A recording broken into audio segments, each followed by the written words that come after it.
দর্শক, এই পর্যায়ে আমরা জেনে নিব কয়েকটি আসনের বিস্তারিত ফলাফল।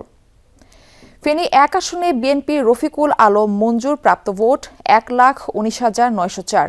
ফেনী ২ আসনে ১,৩১,২১০ ভোটে জিতেছেন বিএনপির জয়নাল আবেদীন।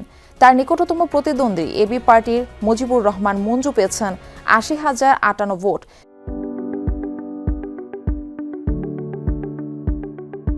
ফেনী ৩ আসনে ১,৫৭,৪২৫ ভোট পেয়ে জয়ী ধানের শীষের আব্দুল আওয়াল মিন্টু।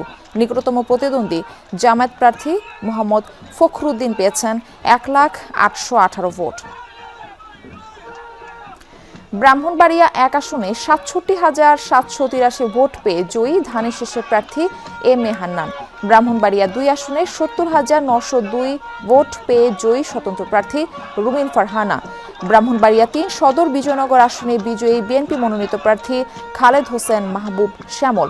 ব্রাহ্মণবাড়িয়া ৪ আসনে ১,৩৩,৮১৬ ভোট পেয়ে জয়ী বিএনপি প্রার্থী মুশফিকুর রহমান। ব্রাহ্মণবাড়িয়া ৫ নবীনগর আসনে জয় পেয়েছেন বিএনপি মনোনীত প্রার্থী আব্দুল মান্নান। ব্রাহ্মণবাড়িয়া ৬ আসনে ৯৪,২৩১ ভোট পেয়ে জয়ী গণসংহতি আন্দোলনের প্রার্থী মোহাম্মদ জোনায়েদ আব্দুর রহিম সাকি। খুলনার ৬টি আসনের মধ্যে ৪টি বিএনপির দখলে, বাকি ২টিতেই জয় পেয়েছে জামায়াত। খুলনা ১, ৩, ৪ ও ৫ আসনে বিএনপি জয়ী। এছাড়া ২ ও ৬ আসনে বিজয়ী জামায়াত প্রার্থীরা। পিরোজপুর ১ আসনে বিজয়ী জামায়াতের মাসুদ সাইদি ভোট পেয়েছেন ১,৩২,৬৫৯।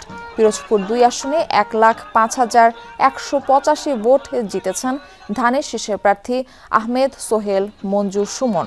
পিরোজপুর ৩ আসনে জয়ী ধানের শীষের প্রার্থী রুহুল আমিন দুলাল ভোট পেয়েছেন ৬৩,৭৯১। কুমিল্লা ৪ আসনে বেসরকারিভাবে বিজয়ী হয়েছে ১১ দলীয় জোটের প্রার্থী হাসনাত আব্দুল্লাহ। ভোট পেয়েছে ১,৬০,১৮১টি।